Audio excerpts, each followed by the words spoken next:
And in his hands he sees two things: a serrated blade of around this length, and on the other hand, the severed, bloodied head of...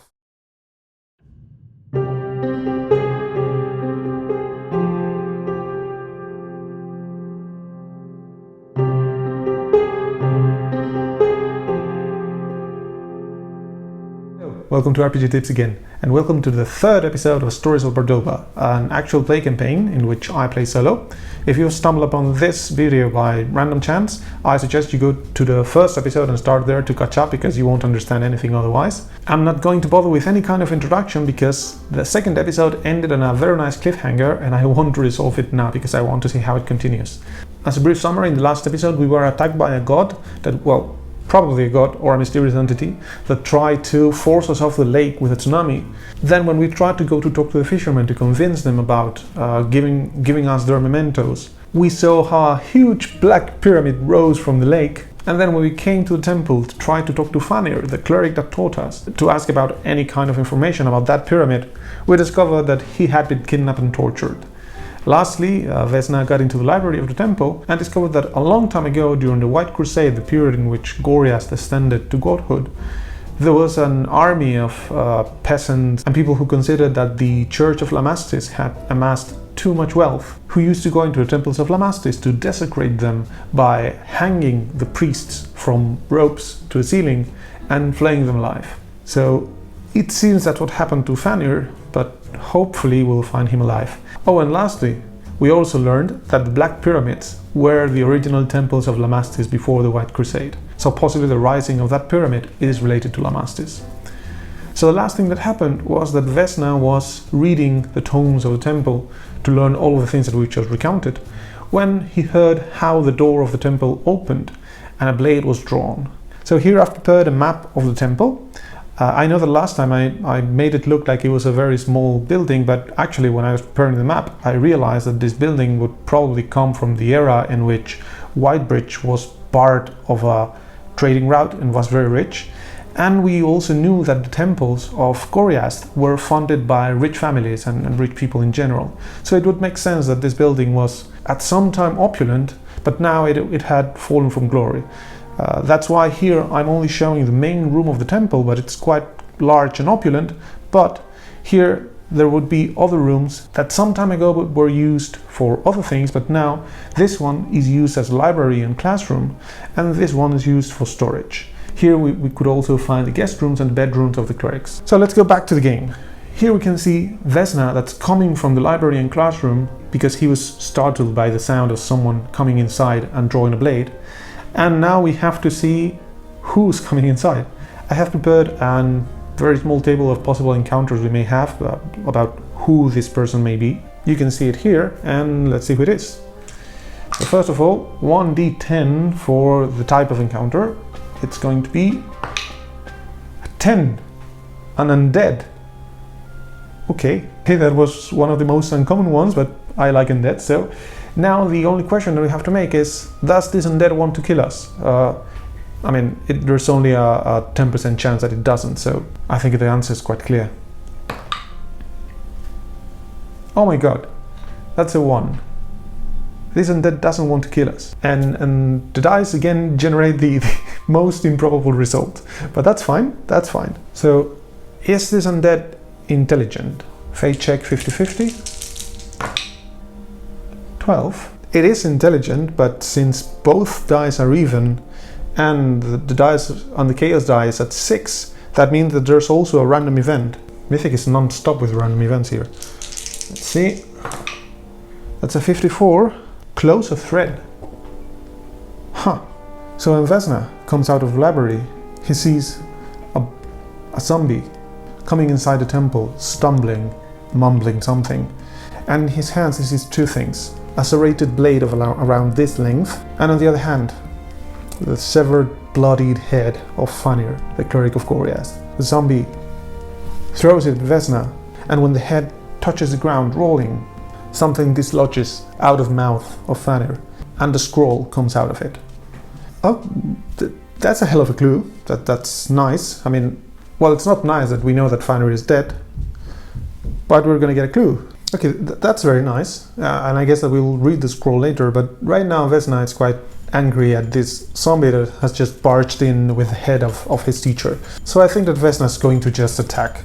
For initiative, we roll 1d8 per side. So for Vesna, it is 5 plus his dexterity is a 6. And for the zombie, which let's say that has a -1 dexterity, that's a 6 again. When he sees the blooded head of Fanny rolling, Vesna sees red, draws his sword and starts running at the zombie to try to destroy it. So he starts running. Now, since this is a zombie, it's the statistics in Worlds Without Numbers are going to be a shambling corpse. It has 2 HD and 10 AC, so that should be easy to kill. So let's do it. This is a plus. I'm not going to use critical failures. So let's say that Vesna, when he's running, trips on some of the blood that's still semi-liquid and falls to the ground, but manages to recover. So, I mean, he doesn't strike, but now it's the zombie's turn. Does the zombie attack us? Because as far as it seems that it was only just here to give a message. So I'm going to give that a -2.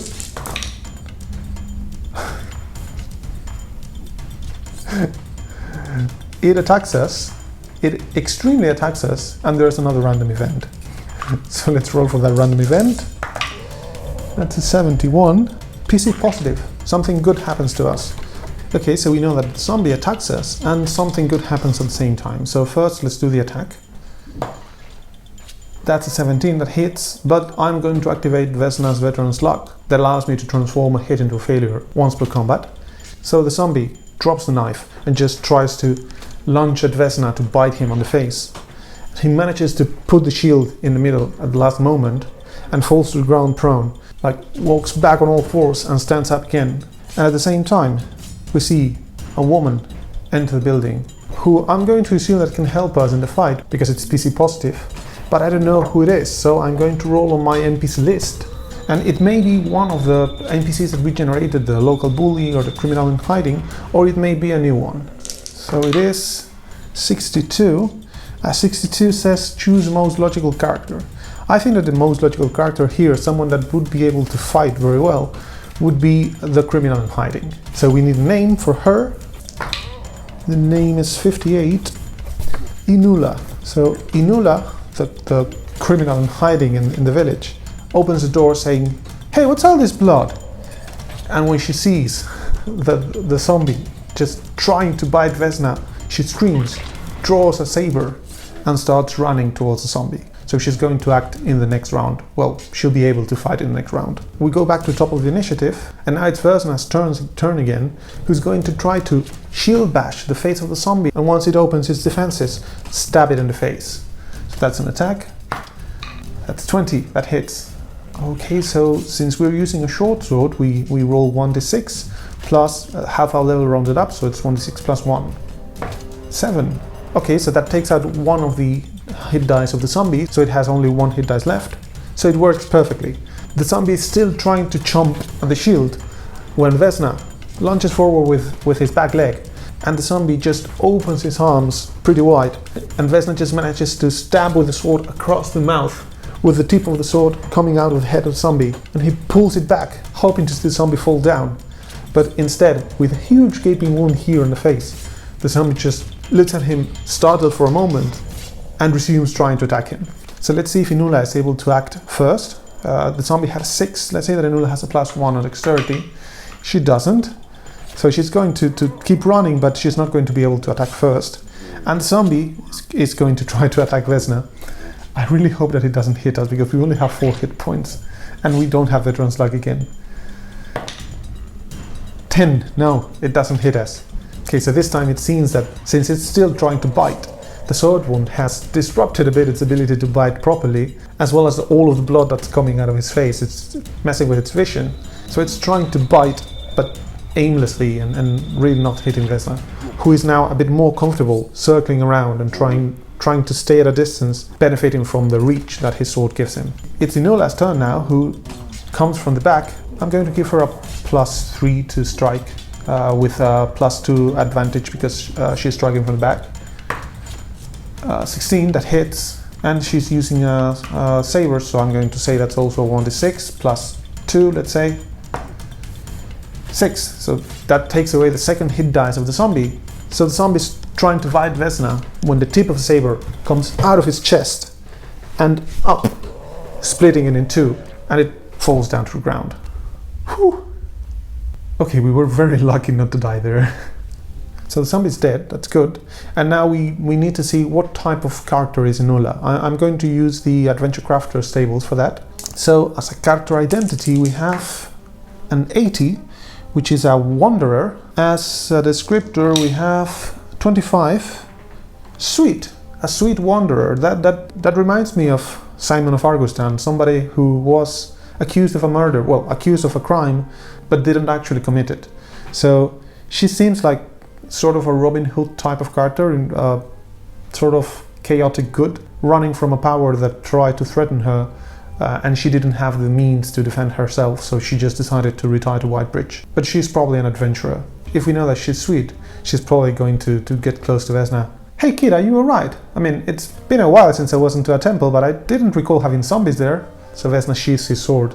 Yes, I'm okay, thank you, Miss Inola, but that was a very close call. I would have probably died if you weren't here, thank you. Oh no, not a problem at all. I mean, I was going to see what all of that pyramid thing when I saw somebody entering the temple and a trail of blood behind it, so I thought it was something strange. Well, it is strange indeed. I mean, if you look around, you can see they've killed Fanir, and he points to the head with a scroll coming out. Oh dear lord, poor guy. Who's done this?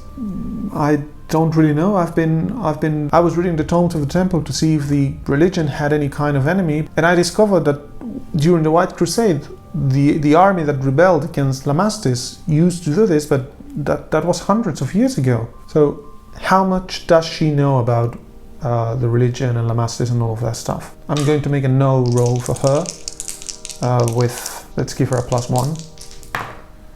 4. Nothing. Ooh, I see. Well, I mean, you're the guy who knows about the temple stuff. I was never into that crap. Yeah, well, that's all right. Miss Inola, if you wouldn't mind, would you please alert the the chief, I guess, Rosina, that Fanir has been killed and that there's something attacking the village? I have to do something. Sure, of course. I mean, I was going to the lake, and I assume the old guy is there, so no problem at all. Okay, so we didn't die. That's good. So Inola, after this short conversation, just goes away, and Vesna comes to where the head was thrown and tries to dislodge the scroll from it. Now, what does the scroll say? Is it something like a threat? I'm going to assume that it's more probable that it's a threat than that it's not, because, I mean, they flayed our cleric to do that, and they use an undead, which is traditionally associated with evil. So let's give it a +4 to say that it is a threat. 7 +4, 11. So that's a yes, it's a threat. Okay, so what does this threat say? I'm going to roll some random actions to get a narrative prompt to generate that. So 57, create, 29, pain, appropriate, 27, praise, 88, illusions, create, pain, praise, illusions, one more, 88, control, 7, allies, create pain, praise, illusions, control, allies. Okay, so from these 3 prompts, I've written something that I think fits them. So we had create pain, praise illusions, and control allies.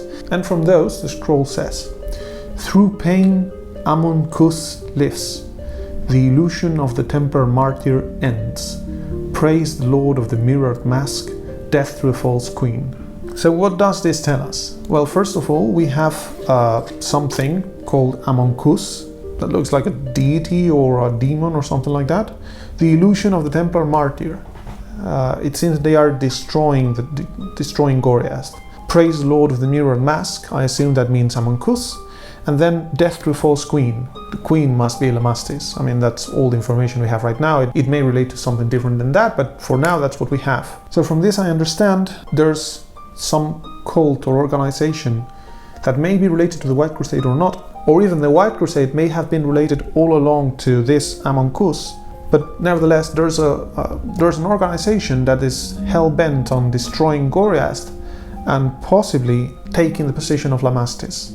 So now related to the pyramid, we have two options. Either it was Lamastis herself or Goriath, it was someone from that side of the gods, the one who raised it. Or these guys, this organization was the one who raised it, because they are trying to take the power from it. Okay, so what do we do now? Fanir is dead, but this looks like a threat to the whole religion of Goriath. So I guess that a good thing to do would be to warn them to go to the closest temple of Goriath to see if their cleric is alive, and if they are, to protect them or warn them or prepare them. At the same time, we could probably also go to any kind of cathedral or main temple of Goriath to warn the higher authorities, but we also have the pyramid. God. For now, I think that Vesna is going to go to the pyramid, well, to the lake, to see if there's something new. Okay, since the situation is slightly under our control because we managed to kill the zombie, I'm going to lower the chaos threshold to 5, and let's go back to the pyramid for scene 2 of today. So here we are back at the lake, and the scene is Vesna comes to the lake, first to see if something additional wrong has happened, and second to inform Racina if Inola hasn't done it. Actually, I don't know if Inola is there. To inform Racina of what has happened to Fanir and to decide what to do now. Since our chaos factor is 5, we get a 5, so that's a random event. 67, PC positive, something good happens to us. I rolled for the random event and it didn't really make sense, so I'm going to invoke the I don't know rule, and let's continue. So everything goes as expected. So he arrives to the area and the people are still there. So is Inola there? I really hope she is. Let's give her a +2. 5. So she's not there. Let's hope that she was and she went away. So has the situation changed regarding the pyramid or the people since we left? I expect that some of the people have already left and that the pyramid is still there without anything happening to it. 50-50. 8. No. Okay, so nothing has changed. Most of the people are away, and Racina is there talking to some of his friends or closest people to decide probably what to do. So Vesna gets close to Racina, and when he sees him coming, Racina waves at him. Does he know about Fanir? Let's give him a +2.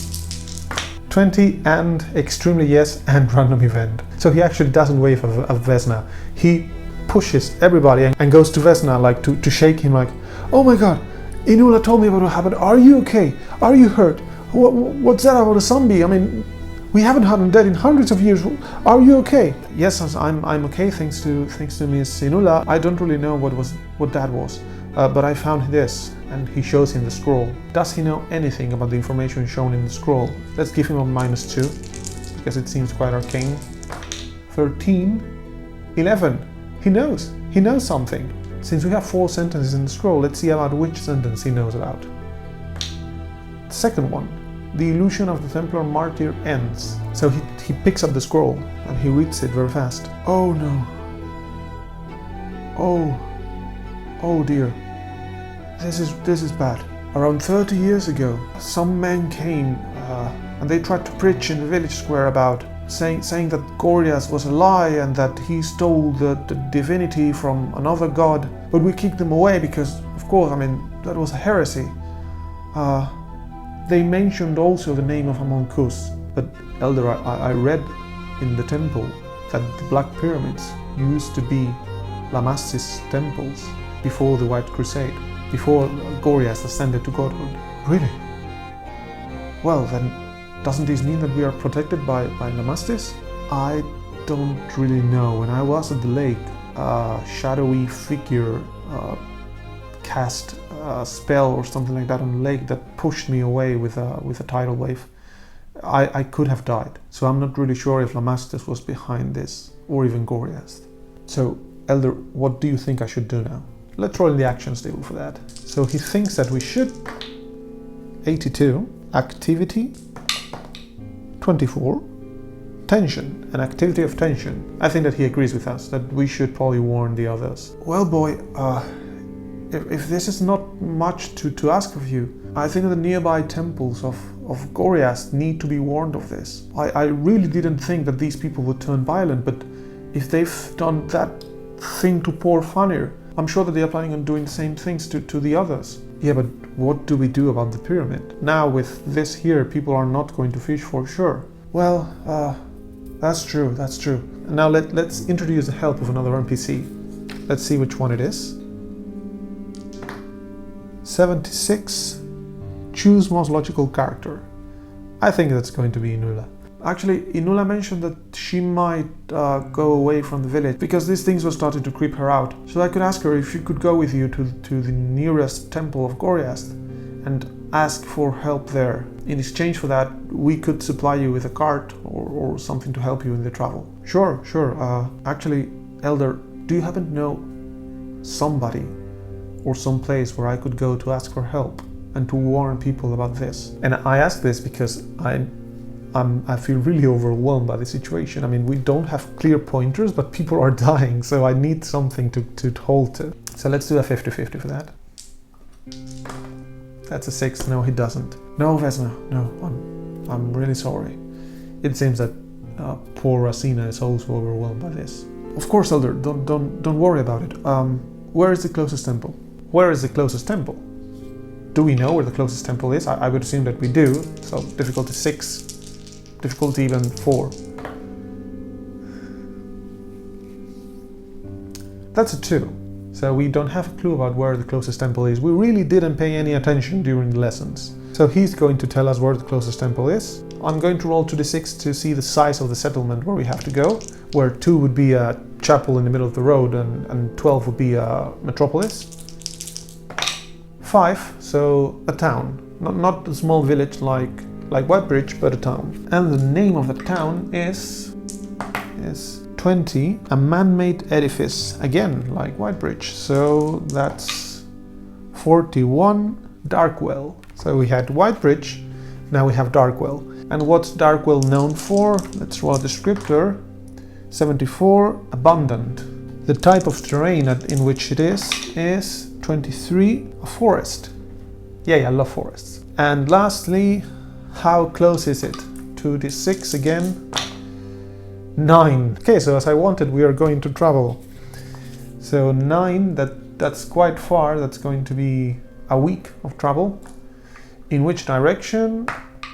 7, so southwest. Okay, so at last I get to fill this campaign hex map, where if Whitebridge was here, and this is the lake, and we are surrounded by a swamp, we know that Darkwell is on the southwest, so probably around here.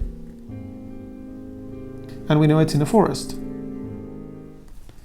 Okay, so things are not as clear as I would like to, but at least we know what to do. We know that we have to go to Darkwell from Whitebridge to warn them about these crazy people that wanted to kill Goriast. And we get a companion, Inola, which is going to be very helpful because, well, we were level 1. I'm going to raise poor Vesna to level 2 now because, well, we had our first fight. This is our 3rd session, so that's fair. But nevertheless, having Inola here is going to be very helpful in our travels and in the combats because World Without Number and any kind of OSR is quite lethal in the first levels. So I think our next scene is going to be Vesna and Inola sitting on the cart, starting to exit Whitebridge to take the trail to lead them to Darkwell. Okay, so this looks like the end of the introduction of the campaign. We have finally understood what's going on, kind of. There's a cult that wants to kill Goriast to probably make their god ascend or something like that.